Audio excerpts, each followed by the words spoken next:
I would bet you, I would put money on, the Pepsi Taste challenge between an image from a prime lens and the exact same image from a zoom lens. And I think I'd win my bet. I think very, very few people would be able to tell those images apart.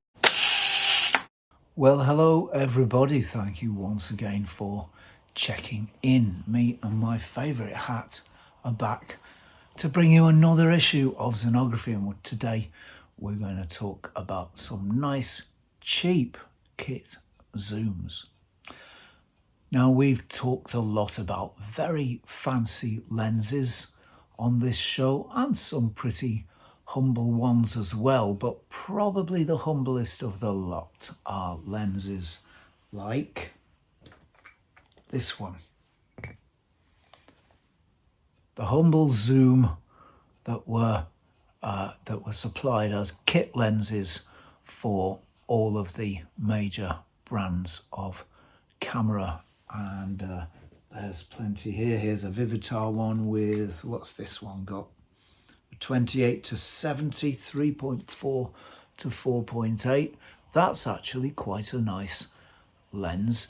It's a fairly slow lens, and all of these lenses are fairly slow. All kit zooms are fairly slow, from old ones like this to more modern ones like this one that I got on my GH2 some years ago. And even if you buy a new GH camera these days, you'll still get a kit lens, something like this, a fairly slow, fairly short zoom. So that's what we're talking about today, the bargains that are kit zooms. Now, very often people will buy a nice new camera, or indeed a nice old camera, and it'll come with a kit zoom, and we might find ourselves thinking, oh gosh, I do wish I had a better lens than this. But here's the thing, it's not the lens that makes the shot, it's the photographer. It's a little bit like the old adage of, what's the best camera? Well, it's the one you've got with you. Well, it's the same for lenses. The best lens is the one you've got. And remember, it's not the lens that makes the shot, it's the photographer. Right, I've got a bunch of lenses to show you today, and there are a whole bunch more out on eBay and Marketplace and charity shops and wherever else is your favourite place to look.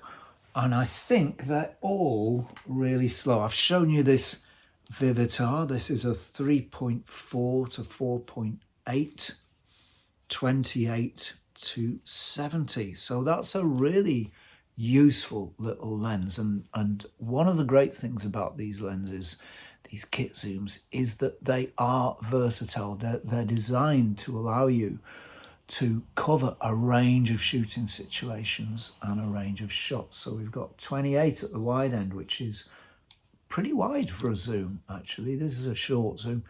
That's pretty wide for a zoom. And then at the other end, it goes to 70. So, anyone who buys one of these cameras, these were often used in colleges and, on photography courses. But anyone who uses or buys one of these cameras has a photographic tool that really you can use anywhere. There's no real limit to it.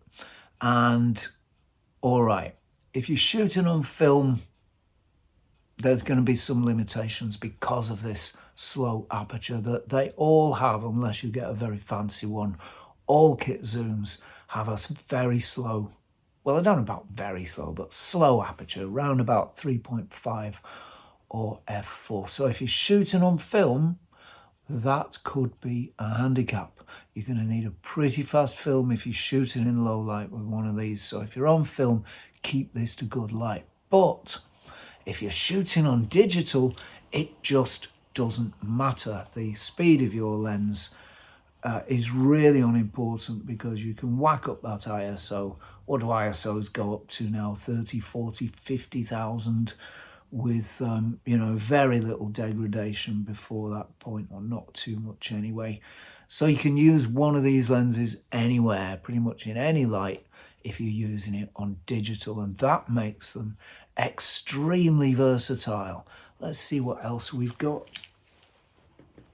I just picked up a random selection. I've shown you the Sigma Zoom Master. That's a 3.5 to 4.5, 35 to 70, so it doesn't quite have the range of the previous lens, the Vivitar lens, but is a nice range of focal lengths. Now then, one thing about these lenses is it's always better to get a rotary zoom, one with a zoom that operates by turning. This one's a little bit stiff, as you can see, because it's been sitting on my shelves for probably rather too long. But it's always better to get one of these with a rotary action. There are push-pull ones. Let me see if I've got one around about. Right, hold on. Right, so here is a lens that operates its zoom, not by rotary control, but by pushing and pulling the length of the lens. So to go long, you push. It's got markings. They all have markings around here to show you what focal length you're at. And if you want to go short, then you pull it. However, the problem is these lenses get worn, and these are all old now, so most of them are worn unless they've not been used very much. This one, for example, if I lift it to the top and I wanted to, I don't know, lie on my back and shoot the sky, I'd have to hold it where I wanted it. They do develop a little wear, and most of the push-pull lenses I've tried recently have had that fault. They've just lost their friction. They need a little, whatever friction material is inside there, it's probably a bit of felt or a bit of silicone or something.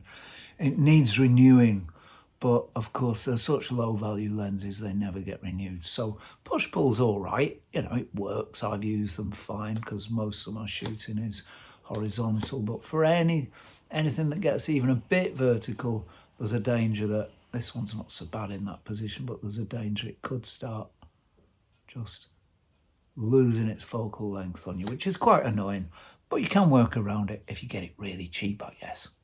If you're shooting on a later autofocus type camera like this Nikon F something or other, F60, then you can get autofocus zooms. They'll still zoom manually, that's fine, but they'll focus automatically. There's no battery in here at the moment, but they'll focus automatically just with a half push of that trigger. So there are autofocus ones out there as well, which I think are pretty cool. I don't know how you'd get those to work with a digital camera, but I'm guessing somebody pretty clever could hack that if they really wanted to. And maybe there are hacked adapters, I'm not sure, I'll have to look into that. But there are autofocus lenses, short zooms, nice and cheap if you're shooting on film. This one cost me about 30 quid a year or so ago, and although lenses have gone up, these ones aren't going to go up that much because they're just not that sought after. So there's loads of classic vintage zooms available, mostly slowish, but you can get around that by shooting digital, or if you're shooting on film, shooting good light. There are ones that cover the short zoom ranges, and there are ones that cover the longer zoom ranges also. There are also really long ones that go from, I don't know, 35 to 200, but they're quite large, so I've not really bothered with those. I prefer, personally, a smaller lens, but you can get those as well, and they do have a heck of a range of focal lengths, and you really wouldn't need any other lens if you took one of those out, but bear in mind you would be taking out quite a large lens. And then of course there are the modern zoom lenses, like the one that came with my Panasonic GH2 here when I bought it about 10 years ago. Isn't it funny how quickly this technology changes? This poor little GH2, it's still a great little camera, but it's been so much surpassed by technologies that have happened, and it really is now quite an old camera. But nevertheless, that's not the point. The lens that came with it, I think there's still a version of this made. It's a very simple lens, nothing fancy. It is the 3.5 to 5.6, 14 to 42. So that's a full frame equivalent of 28 to 84. So that covers a pretty good range of focal lengths. And I've used this lens a lot. I really quite like this lens. One of the main reasons I like it, in fact, I like the whole Micro Four Thirds system, but one of the main reasons I like this lens is it's small. Look how small that is. It is a rotary zoom. There's no fancy electronics going on. It's old school. You just turn it and it's quite long when it extends and it's quite short when it unextends, if that's a word, contracts. But that's a great little lens, and I've shot it, gosh, for years I shot this lens actually, because I really liked it. I found it a really nice little combination with this camera. I never really wanted anything else. I did shoot some vintage lenses on it, but this camera isn't great for vintage lenses because it's got no focus peaking, so I mostly used it with this little prime. I never bothered buying any other fancy Micro Four Thirds lenses for it, because for me this was entirely enough for what I wanted, and I made lots of, I think, quite interesting shots with this lens. Some rubbish, of course, but lots of quite interesting ones. And I never found that the limitations of the lens got in the way. And don't forget that every lens, any lens you buy will have limitations. And it's always a question when you're making your art of working around the limitations of the technology. But this fantastic little lens. It's plastic, it's cheap, but the glass is nice and the images are nice. So what more do you want? Another one that I've not used actually very often is this one that came with my Sony A7. And again, my gosh, how time moves on. This camera is now, I think, 10 years old. This is a 28 to 70.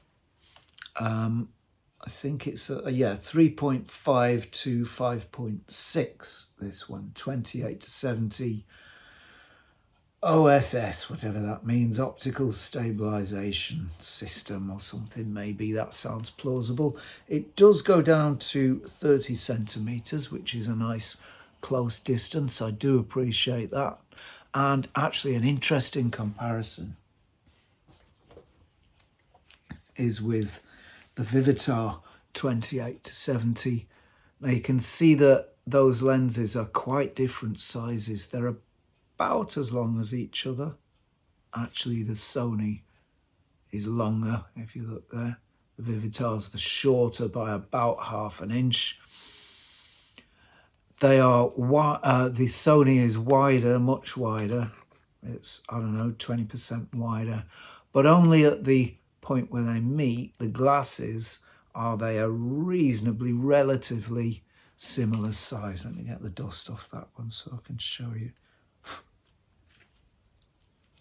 So the glasses seem to be a reasonably similar sort of size, but of course this Sony one's got all the electronic gubbins in it for autofocus, auto aperture, and you know, all the feedback to the sensor and all the rest of it. So I guess we can give it a pass for that. This one is quite a big lens. It's light, and at the time when this camera was new, this was the kit lens supplied with it, and everybody said, oh, that's a terrible lens, it's a dreadful lens. Actually, it's not. It's a nice lens. I've never found any fault with it. It's got beautiful color, it's got beautiful contrast. Autofocus is a bit slow on the Sony A7, but that's not the lens's fault. I think this is a really nice lens. It's a rotary zoom,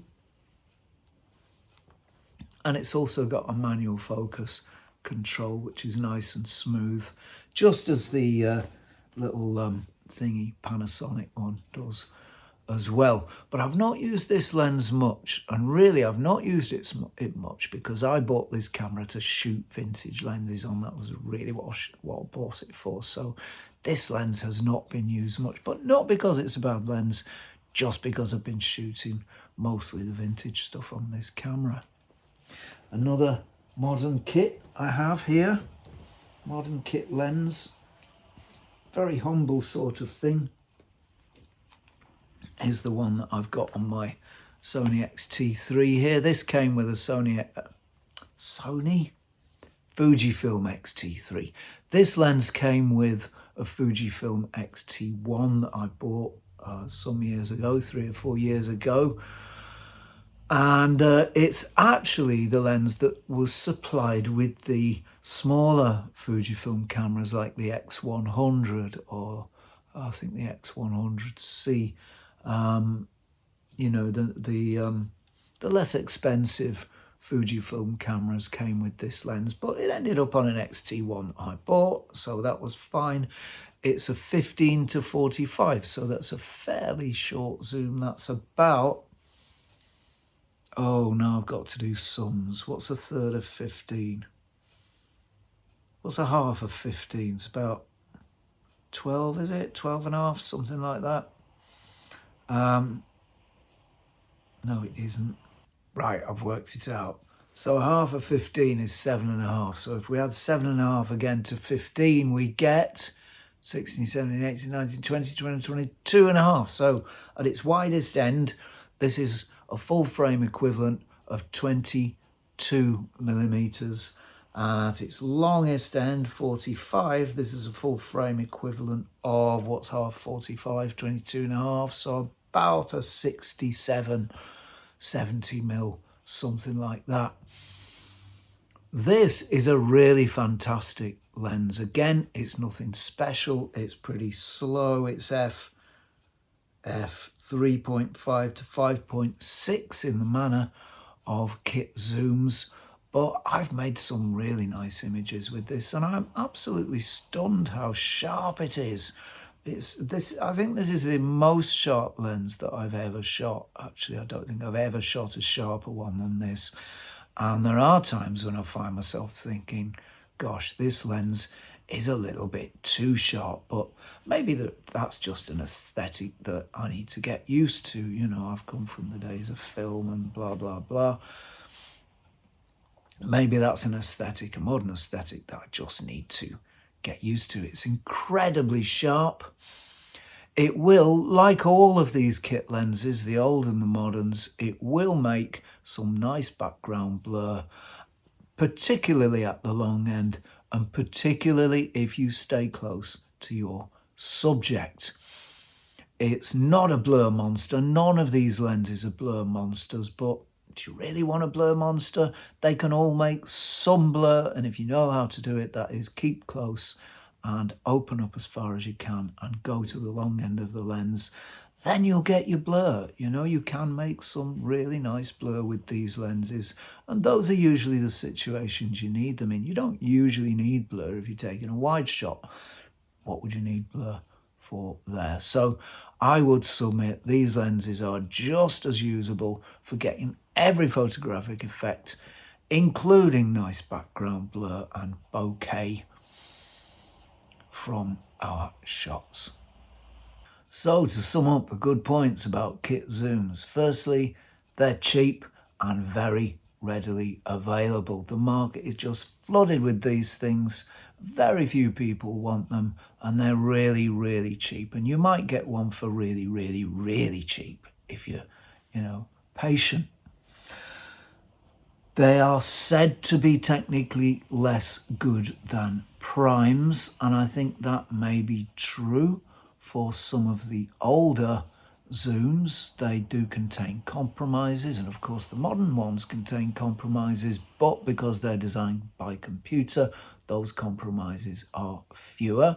So they do or can give technically sometimes a less good image than a prime lens, but I would bet you, I would put money on, the Pepsi Taste challenge between an image from a prime lens and the exact same image from a zoom lens. And I think I'd win my bet. I think very, very few people would be able to tell those images apart. You'd have to look really closely and you'd have to do some pixel peeping. There may be a little more CA on the images from the zoom lens. There may be a little more softness in the corners, but if you shoot a prize-winning shot with an old zoom lens that you've bought for £5, you're not going to be disqualified for a little bit of CA, right? Remember, it's the artist who makes the shot, not the lens or the kit. You need to develop your eye, your ability to see like a camera, your ability to see the shot and to grab it before it dissipates and moves away, right? So you've got to be ready. Doesn't matter about your lens. Any lens will capture it for you. Just go out and shoot. So I think that's it from me for today. Many, many thanks go to our subscribers. I'm astonished that how many people are subscribing to this channel. And thank you for all of your subscriptions. Thank you also to patrons without whom we couldn't do on this channel what we do in quite the same way. Your support is very, very much appreciated. Many, many thanks to you too. If you'd like to support this channel, if you think, oh yes, this old hippie's doing some reasonable work, we find it interesting, we've got a bit of information from him, we like watching his videos, he's doing good work, please do consider supporting me at www.patreon.com/Zenography. That would be appreciated. Thank you. So if you're not doing anything too strenuous or too arduous or indeed too important at this time next week, please do tune in and join me for a spot more of that stuff which we have come to call Zenography. Until then, cheerio all.